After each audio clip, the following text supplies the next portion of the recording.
I will share a story. And Drew, I think you know this story. So my beautiful wife, again, I told you guys earlier that she lost a job and went back to nursing. Reason why my wife lost her job was because her BLS expired. 20-year nurse, a good nurse, worked for Kaiser Permanente, one of the bigger hospitals here in California.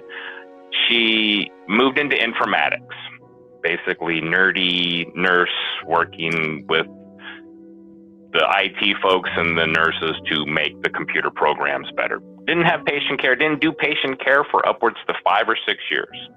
One of her requirements was she had to have her BLS. She forgot about it. She owns it. Her boss got a message from Human Resources. Human Resources said, Karen's BLS is going to expire. Her boss thought, she doesn't need BLS. She dropped the ball. She admits she dropped the ball. Karen ended up working for 20 days without her BLS.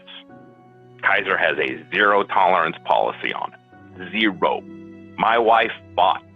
Everyone fought. That CNO that screwed up and didn't tell her that she had BLS. The Human Resources, the doctor. I mean, it was a campaign to save my wife's job.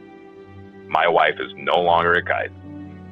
It was a devastating blow, all because she didn't have a BLS card, even though she didn't do patient care. So it's vital to all of us that we have these certifications, because most hospitals have that stamp.